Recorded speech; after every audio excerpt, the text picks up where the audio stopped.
Well, hello, everybody. Before we dive into the message, I would just like to invite the ushers to come forward and receive our tithes and offerings.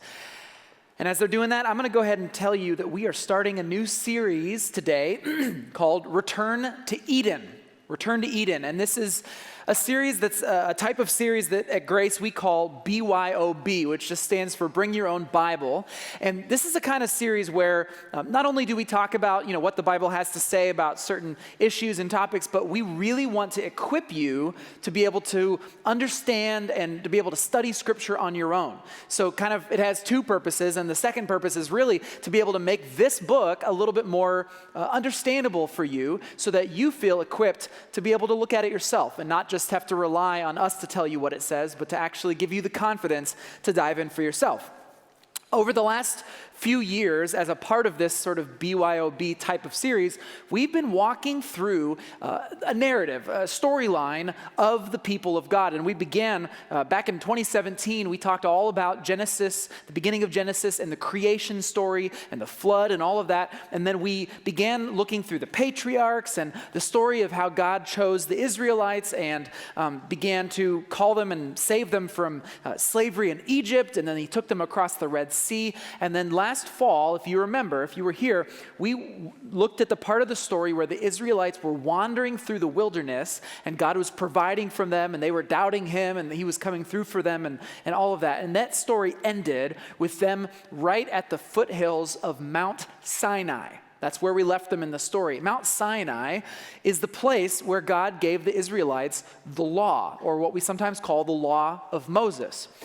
And that, the law, is what this whole series is all about. Now, I know that's probably confusing because all of the imagery and everything that we've been looking at have all been related to Eden, but I promise that's all going to make sense here today, this morning, as we get into this a little bit. So we're going to talk about the law. Now, I'm going to be super honest with you. The law is weird.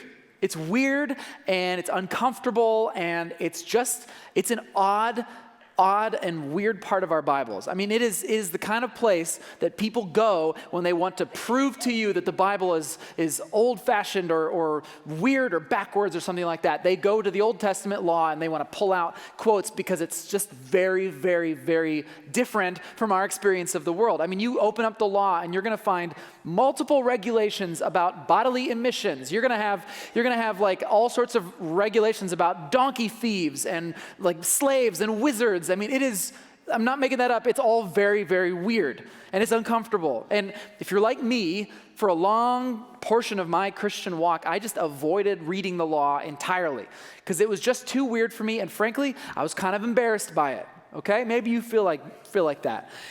So, okay, why in the world, if that's the case, why would we dedicate an entire sermon series to this very odd, uncomfortable part of our Bibles? Well, the reason, and now I understand this, is because contrary to popular opinion, the law is not irrelevant to our lives, as so many believe. Quite the contrary. In fact, the law of Moses is a foundational aspect to understanding the entire story of the Bible, including the person and the work of Jesus, who we follow. I now believe that if you really want to understand Jesus, you have to understand the law. And I think that if we can do that, if we can begin to wrap our minds around what the law was and how it fits into this bigger story, we're going to better grasp God's heart for this world. And I think it's going to give us a glimpse for how we can live our lives better and actually begin to experience more life, more peace, more goodness in our day-to-day experiences. So that's what we're going to do for this series. Now, let me kind of walk you through how the series is going to work. Today, it's going to be a little bit of an odd sermon. We're not going to look so deeply at one specific passage because I want to take a really broad look at many passages and try to answer the question of what is the law, try to set it up in context of the bigger story. Next week, we will dive a little bit more deeply because we're going to look at the 10 Commandments. By the way, 10 Commandments, that's where it comes from in the law. The weeks after that, for 4 weeks, we are going to look at 4 themes or ideas which are sort of underneath every single rule and regulation that you see in the law. Themes like justice, holiness, Sabbath, and sacrifice. Those 4 themes, they are underneath every single one. And I'm just going to go ahead and give away the ending right now, okay? What you're going to see in every one of these messages is that the Israelites, the people of Israel, were being given an invitation to experience a kind of life that was completely other than what they were experiencing in the world. They were being invited to experience a lifestyle of peace and joy and justice and love and harmony. And ultimately, again, spoiler alert, we're going to get to the point where we realize that all of those invitations that the Israelites were being given are also being given to us. We are being invited to experience that same kind of life. A way of living which will actually bring us in to the very presence of God. Now, this is a pretty deep series, I'm not going to lie. There's a lot to chew on. Believe me, today I'm going to give you some stuff that you're going to have to go to your room and think about, because this is some pretty intense, wild ideas. And so, yeah, because of that, we realize that just having sermons on the weekend is probably not going to be enough. We really want to give you an opportunity to engage with these concepts and ideas throughout the weeks of this series. And so here's what we're going to do. We're going to bring back something I did a couple years ago. Every week during this series, I am going to be hopping on Grace's Facebook page and doing a live stream on Wednesday nights at 7 p.m. This is going to be a chance to interact with one another and to answer some questions. If you have questions, you can submit them, and I'll do my best to answer those that I can during the live stream. So if you want to ask a question, gracechurch.us/BYOB has a little form where you can put your question, and it'll get sent straight to me. I've already received some, and I got to tell you, some doozies in there, some good ones. So I'm really looking forward to Wednesday, 7 p.m. when we do a live stream on Grace's Facebook page. So let's dive into this series and get talking about the law. Like I said, today I want to take a really big picture look at how the law fits in with the bigger story. And we have to start by asking a pretty basic question. What even is it? What is the law? And I know that may seem self-explanatory to you because you think, well, the law, it's just the law, right? We have laws. But I got to tell you, it's a little different than the way that our modern laws work. All of our understanding of laws and the legal system, they're all based on modern Western ideas. We're all coming out of the Enlightenment with a way of organizing our society, right? We have a constitution, we have a court system and all of that. And what happens is we so easily take our ideas of how law works and we just read it right back into the Old Testament law. The thing is that this Old Testament law was written not in a modern Western culture, but in an ancient Eastern culture. And their concepts for how society works and how laws work, they're very different than our own. So, for example, we assume there are 613 individual regulations in the law of Moses, right? Individual commands or things to do or don't do. And we just assume, okay, that's just like the way that our laws work. Do this, don't do this. And so it's just a one-to-one correlation, but that's actually not true. In fact, what we call the law in the Old Testament, the Israelites had a word for it in Hebrew, and it's Torah. Torah, which literally means teachings, okay? Torah means teachings, but we just translate the word as law. But if you really want to be literal, you got to say the teachings of Moses, the law of Moses. Now, these teachings, they go far beyond those 613 rules. They include them, but they go beyond them. In fact, the Torah, the word Torah, in Israel's mind, it doesn't actually just describe that law code at all. It describes the entire first 5 books of the Bible: Genesis, Exodus, Leviticus, Numbers, and Deuteronomy. To someone in Israel, all of that was the Torah. All of that was the law, the teachings, right? So when you think of it that way, then it starts to make a little bit more sense when you see passages like in Psalm 1. This always used to confuse me, where it says, they delight in the law, the Torah of the Lord, meditating on it day and night. You see, this is not just describing meditating on some regulations about oxen goring people to death, right? This is about meditating on something bigger than that, on a story which goes far deeper than most of us modern thinkers ever realize. The Torah, the law, it's a story that starts with God's creation of the world. It's a story of how and why humanity broke that very good world that God had created. And it's a story of God calling out a unique people to join him in healing that broken world. We see in the story that God makes a covenant with Israel, and the law, the regulations that we think of as the law, those are a part of that covenant relationship. Kind of like a marriage, okay? When you get married with somebody, nobody thinks that a marriage is just, all it is just two people signing on the dotted line on their wedding day, and, a couple of rules like, don't commit adultery and be faithful. Like, that's not marriage. It's not rules. Marriage, it's a relationship, right? It's love, it's forgiveness, it's compromise. All of that is what makes a marriage work. And the same thing is true for Israel. I mean, I got to experience this. Olivia and I, my wife Olivia and I, we're doing a little DIY bathroom remodel, and so I got to see the limits of marriage. When I was, we were trying to hang a light fixture, and she's holding it, her arms are getting tired, and I'm up on this little thing trying to get something screwed in, and I'm like, no, to the right. It's chaos, and we're both like exhausted. Turns out we're still in love, and you know what? It got hung up, and after rewiring it a couple of times, we got the lights to work. So marriage, covenant, it's all good. So thank you. Thank you. Yeah, I don't deserve any of that. But the point is, my marriage to Olivia, it's not just some rules it's not the piece of paper that we signed on our wedding day, right? The same thing is true for Israel. The covenant between God and Israel, it's a relationship, not just a list of rules. Yes, there are laws, but it's bigger than that. So, for example, in the Torah, we read about the regulation that the Israelites are not allowed to make idols for themselves. Okay, they're not allowed to worship idols. But just as important to the Torah, to the whole overarching story, is what happens right after they receive that regulation. What do?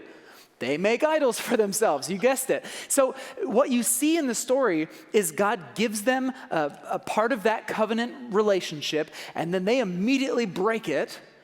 And then you're asking, what happens next? Well, it turns out they face the consequences, but then God forgives them and moves on and continues in relationship with them. So what you start to see is that this is a pattern that repeats and again throughout the Torah, where the Israelites receive a law, break the law, and then God remains faithful to them. And what it does is it creates a story which future generations could then wrestle with and actually look at. Rather than, a future generation looking at that and just saying, okay, well, I'm not supposed to have idols. They can actually see what happens if they have idols. They can wrestle with it and ask, am I going to make the same mistakes that my ancestors made, right?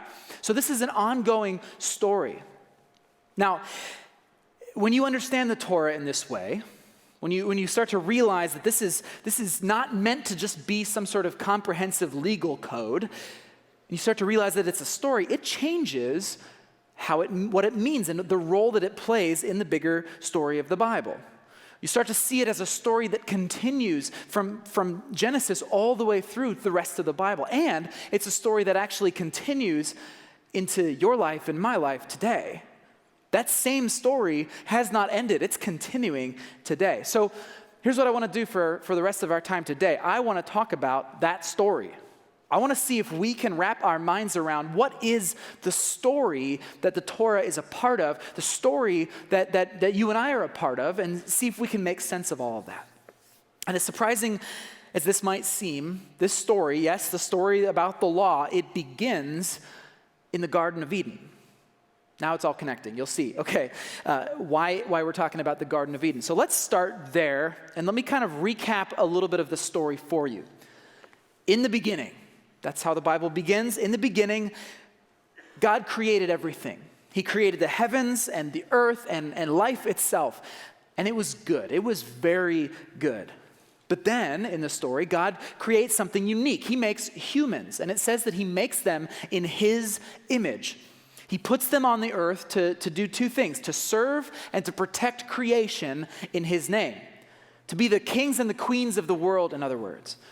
Now, these first humans are named Adam and Eve, and in the story, they're like children. They're not actually children, but they're innocent like children. They have no shame. They're naked, and they don't even realize it. And so they're living in this garden that God creates for them. This garden he creates in a place called Eden.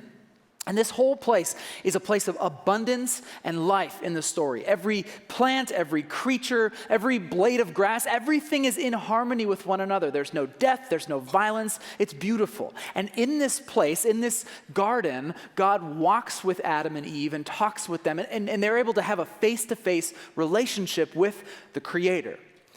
Now, one little detail in the story which is going to blow your mind, some of you, is the fact that this garden is actually at the top of a mountain. I know. I didn't realize this either until, recently, but in the Israelites' mind, the place where earth and heaven intersected was the top of a mountain. This is a place where God could intersect and dwell with humanity. And Eden is like that. You could say that Eden is heaven on earth. It's also referenced in Scripture as the mountain of the Lord. Now, I know Genesis does not spell it out like that explicitly. It doesn't say, and by the way, this was on a mountain. But what it does say is that a river flows out of Eden. And where do rivers come from? High places. And everywhere else in Scripture where you see this idea, this image of humans and God meeting one another in this shared divine earthly place, it's always on a mountain. And it's very reasonable to assume that mentality was actually meant to be understood when we're reading the story of Eden. So, it's a mountain. By the way, gracechurch.us/BYOB, if you have questions, you can send them to me. I know this is kind of weird. It's going to take some reframing of our mentality. So let's continue with the story. God tells Adam and Eve that they are free to eat from any of the trees in this beautiful mountain garden. And the one at the center of them is really special. At the center of the garden is a tree called the tree of life. Adam and Eve can eat their fill of this nourishing, life-giving fruit. This is a gift of abundance from God. But God tells them there's one tree that they cannot eat from. One tree they cannot eat from at all. And if they eat from this tree, God tells them, the result is going to be death. That's the result of this tree. And it's called the tree of the knowledge of Tov and Ra. Now, Tov and Ra, I kept those in Hebrew. These are Hebrew words which we normally translate as good and evil. And Ra can mean evil, but I prefer to call it good and bad, because these words, Tov and Ra, are not necessarily about moral goodness and badness. They might just be about the inherent quality of a thing. There's a passage elsewhere in Scripture that talks about a basket of Tov figs and a basket of Ra figs. Well, the figs in the Ra basket, they're not evil, they're just bad. They're just rotten, they're no good, right? So this is a quality of things that is different than just the morality, even though morality is included within it. So I actually love the way that the folks at the Bible Project, they refer to this as the tree of the knowledge of good and bad. And I actually think that makes a lot of sense with the way that the story works. So, okay, tree of the knowledge of good and bad. Why can't the humans eat of this tree? Well, I'll tell you, throughout the story so far, God has been the one deciding what is good and what is bad. He creates light, and he calls it good. He creates trees and fish and birds, and he calls all of creation very good. He also says that it's not good, it's bad for man to be alone, and so he creates woman, right? So when Adam and Eve, they eat from this tree of the knowledge of good and bad, it's essentially them saying, look, yeah, God, look, I know that you've said what's good and bad, but I think we're going to decide that for ourselves. We're going to make up our own mind about what is good, what is bad. We're going to define reality our way. So why are they going to die if they eat from it? Well, like I said, they're not ready to make these kinds of decisions about reality. They're like children. They're innocent. It's like a kid saying, yeah, Mom and Dad, look, I know you said that I shouldn't go out into the road, but it sure looks like a really fun place to play. That's not the kind of a decision that a kid should be able to make. They don't understand the consequences of that. And yet, Adam and Eve are willfully saying, yes, I'm going to do the thing that you said I shouldn't do. Even though God has given them the gift of abundant life, they have the tree of life, they can eat from it. The temptation to define good and bad for themselves is overwhelming. In Genesis 3, it says that Eve, quote, saw that the tree was good for food. She decided that the tree was good, right? She labeled it as good. And so she and Adam then eat. Humanity eats from the fruit of that second tree. And as a result, they are exiled from the Garden of Eden. And in that moment, just like that, their story becomes the story of the plight of humanity, right? Theirs is the story of the human condition. Because that choice that they made to eat from the tree of the knowledge of good and bad, it's the same choice that every one of us makes. We all make that choice. Do I trust God enough to eat from the tree of life, or do I want to decide what's good for me? Do I want to decide what's bad?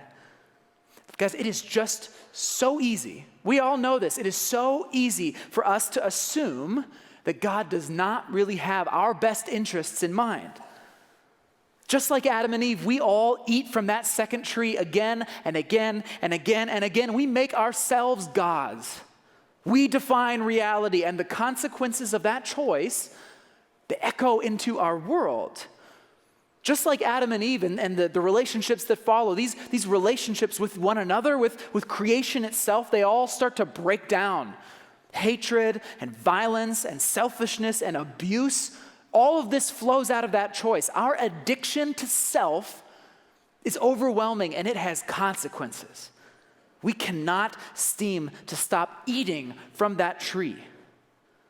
And just like Adam and Eve, when we make that choice, we exile ourselves away from God's presence, his life-giving presence. We leave the mountain garden, and we find ourselves in the wilderness.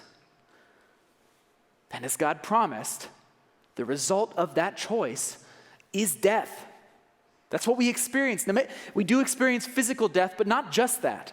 We also experience our abandoning of the life-giving existence that we were all intended to have. The death of a broken world. That's what we experience. We determine what is good and bad for us. You do you, I'll do me. And look where it leads us. In Genesis 3, God places something called cherubim. Cherubim are these very powerful angelic beings, and he places them at the east side of Eden, at the entrance, the gate into Eden, so that the humans are no longer able to access the tree of life. He has to protect the tree of life from these humans who have eaten from the other tree. So he puts cherubim there, and that's really kind of a sealing the deal, so to speak, of the decision that they made. And that story, that image of the cherubim guarding the way back to the tree of life, that is the story which kicks off the whole Torah, the whole law. Now, this story of Eden, it raises a question, doesn't it? It's a question that the rest of the Torah is trying to answer. And the question is this: is it possible to get back? Is there any way for us to return to Eden, to return to that mountain garden? Can we, in any way, can we begin to dwell ever again in the presence of God? Well, the answer that the Torah gives is yes. Yes. Because in his relentless love of humanity, God immediately begins the process of reconciling humans to himself. He gives them a path back to Eden, so to speak. He starts by choosing a people, the Israelites. He rescues them, like I said, from the wilderness and the chaos of slavery, and he brings them to a new mountain, Mount Sinai. And at the top of that new mountain, he meets with a new Adam, someone that in the story is very many times connected to Adam, named Moses. He meets with Moses, and he gives him Torah, or teachings. He teaches Israel and Moses how to be a people who are set apart from the rest of the world, how to experience life again.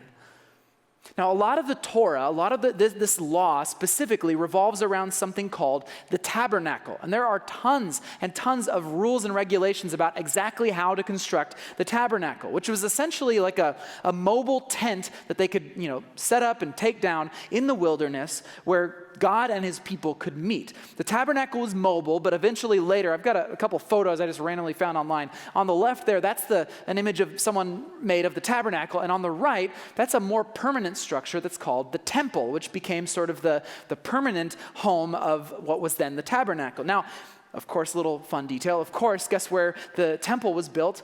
On the top of another mountain called Mount Zion, And at the top of that mountain in Jerusalem is where God and his people could meet. But what I find so fascinating in this whole storyline is the fact that both the tabernacle and the temple were meant from the very beginning to represent Eden. For example, they both had an eastward-facing entrance, just like the Garden of Eden. They were decorated with leaves and grapevines and nature, just like the garden. And inside both of them was something called a menorah. A menorah, which is a 7-branched candelabra, which represented the tree of life. That's what the menorah is. It's the tree of life. I love this little detail. Adam in Genesis is told to, quote, tend and watch over creation. And the Levite priests who were in charge of the tabernacle, they were told to, quote, tend and watch over the tabernacle. There's all these parallels. And of course, the biggest one of all is the fact that just like in the Garden of Eden, at the center of this tabernacle was the very presence of God. The high priest could represent the people and encounter the presence of God yet again. Oh, and there's one other little detail I find so interesting. In that tabernacle, there was a curtain, a big heavy curtain that protected the holiest place in the middle of the tabernacle. And guess what they embroidered onto that curtain? Cherubim. They put cherubim on that curtain. It represented the gate to the Garden of Eden. These cherubim protected the holiest place from the corruption of the world around them. So I find that so interesting. You get the parallels here. The tabernacle, and especially the holiest place in that tabernacle, represented Eden, and now the people of God could take Eden with them as they wandered through the wilderness. At this point, the most important question becomes, with this whole mountain garden that's now with them, the question becomes, as Psalm 24 asks, who may climb the mountain of the Lord? Who may stand in his holy place? Who's going to be able to encounter God, in other words? Is anyone going to be able to re-enter Eden? And the answer that the Torah gives to that question is this. Here's who can climb the mountain of the Lord. Those who choose not to eat from the tree of the knowledge of good and bad, who choose not to try to define reality for themselves, but who eat from the tree of life, who listen to God's teachings and submit themselves to his wisdom, to what he says is good and bad, to listen to what God had said and to actually live in response to that. This right here, I want to make a clear point about the law that so many of us misunderstand. The point of the law was not for God to just give Israel a bunch of arbitrary rules so that he could zap anybody who disobeys him. That's not what the law is at all. No, quite the contrary. The law was a way for God to describe what life in Israel could actually look like if they trusted in his wisdom, if they took from the tree of life. A society like Eden, a society of justice for the poor and the marginalized, equality between people, a community which is set apart from the corruption of the evil world, a people who willingly sacrifice their own selfish desires for something greater than themselves, and a society that's not driven by the relentless slave master of work and profit, but who can rest in the promises and the provisions of God. That's the kind of society that the law paints the picture of. That's the society that God is inviting the Israelites to join him in.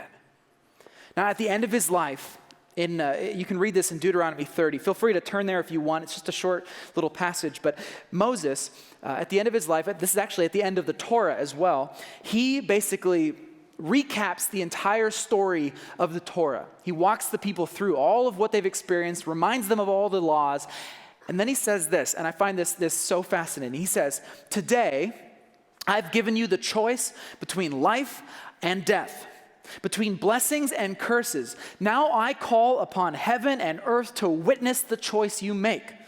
Oh, that you would choose life so that you and your descendants might live. You can make this choice by loving the Lord your God, obeying him, and committing yourself firmly to him. This is the key to your life." I love that. Oh, that you would choose life. It's a choice. Of course, as we know, if you continue reading in the story, you realize that the Israelites really struggled to make that choice. They struggled to choose life. They didn't choose it. They didn't obey the Torah. Even though they had the stories after stories of their ancestors and God's continued forgiveness and invitation to join him, they continued to define good and bad for themselves. It was just too great. That temptation was just too great. As Judges said, all the people did whatever seemed right in their own eyes. Again and again in Israel, they were unjust, they were corrupt, they were selfish, they were driven by greed. And just like Adam and Eve, the Israelites exiled themselves right out of God's presence. And they missed out on the life that he was offering them. But thank God that is not the end of the story. Because in the midst of their unfaithfulness, God remained faithful. I've talked about his relentless faithfulness. Well, it didn't stop then either. He continued to be faithful, so much so that he ultimately sent his own son, Jesus, to the people of Israel to show them another way. Jesus, who, by the way, he took the commands of the Torah to the extreme. Jesus taught, the law says what? Don't murder? Well, I say don't even hate somebody. The law says not to commit adultery? Fine. I say don't even lust. The law says to love your neighbor. That's great. But I tell you that you should love your enemies too. This right here, one of the biggest misconceptions that we have about the Bible is that God was doing a whole bunch of stuff in the Old Testament, but then we took this huge right turn in the New Testament, and all of a sudden we throw out all the old stuff. That's not what was going on at all. No, Jesus understood that behind the 613 regulations that we have in the Torah, which, yes, they were written for a people at a specific time in a specific historical framework, but Jesus understood behind those regulations was a story and ideas which held the key to true abundant life. He said it himself. He said, don't misunderstand why I've come. Jesus said, I did not come to abolish the law or of Moses or the writings of the prophets. No, I came to accomplish their purpose. And what was that purpose? The purpose was to open back up the gate of Eden and to show humanity how to climb the mountain of the Lord, how to enter again into the presence, the garden of God's presence, and to eat once again from the tree of life. When Jesus died on that cross, he paid the penalty for us eating from the tree of the knowledge of good and bad. We didn't trust God. We decided to define reality for ourselves. But Jesus, who did trust God, paid the penalty for us. He experienced death in our place. But guess what happened when he did that? I love this. In Matthew 27, it says, at that moment, the moment that Jesus died, the curtain of the temple was torn in two from top to bottom. Do you remember what was on that curtain?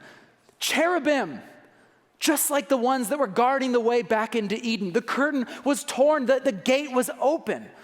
Because of the death and the resurrection of Jesus, we now have the very presence of God accessible to us. The Holy Spirit brings Eden into our hearts. We are no longer doomed to repeat the mistakes of our spiritual ancestors, eating again and again and again from that tree of selfishness, that tree of self-determination. We don't have to eat that fruit anymore, and we don't have to live in shame. We can now eat from the tree of life. And we can start to live with one another the way that the law of Moses always intended. Justice, harmony, peace, provision, rest. Yes, the world is still broken. It is.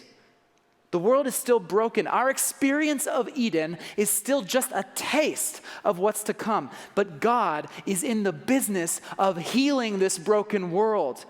He's relentless in his faithfulness.